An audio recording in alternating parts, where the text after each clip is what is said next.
24 ঘন্টা ডিজিটাল পেজে আপনাকে স্বাগত।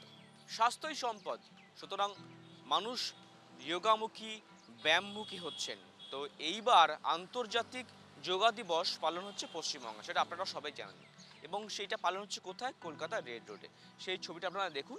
সেটা হচ্ছে যে রেড রোডে আগামীকালকে 12তম আন্তর্জাতিক যোগা দিবস পালন হচ্ছে। সেখানে থাকবেন কে?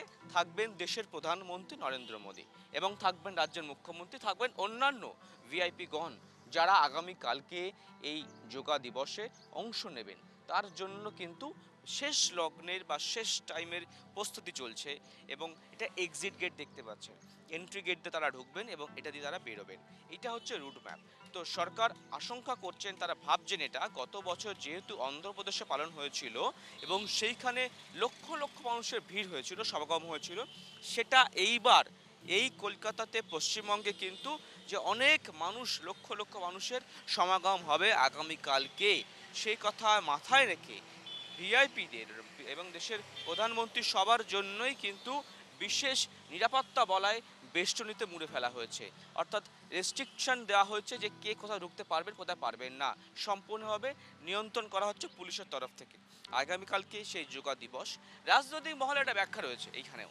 তাদের বক্তব্য, যেহেতু সামনেই লোকসভা নির্বাচন, সে কথা মাথায় রেখে পশ্চিমবঙ্গ অলরেডি বিজেপির ক্ষমতায় চলে এসেছে, তারা হাতে পেয়েছেন, ডবল ইঞ্জিন সরকার চলছে, একদিকে উন্নয়নের বার্তা এবং কেন্দ্রীয়ভাবে রাজ্যের পাশে থাকার বার্তা। সেই কারণেই হয়তো এইবার এই পশ্চিমবঙ্গ বেছে নেওয়া হয়েছে এবং মানুষকে এই বার্তা দেওয়ারও চেষ্টা চলছে যে ডবল ইঞ্জিন সরকার থাকলে সব রকম সুবিধা, বেনিফিট মানুষ পাবে। সুতরাং আজকে যেমন একটা পশ্চিমবঙ্গ দিবসের সূচনা হচ্ছে, রাজ্যে আসছেন প্রধানমন্ত্রী, তিনি তারকেশ্বরে অনুষ্ঠান করবেন এবং কিষাণ যে যোজনা, তার কিস্তি তিনি আজকে সূচনা দেবেন।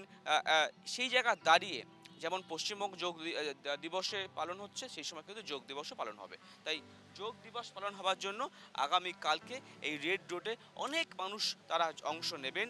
এবং যে কারণে গত লাস্ট উইক ধরে কিন্তু প্রস্তুতি চলছিল।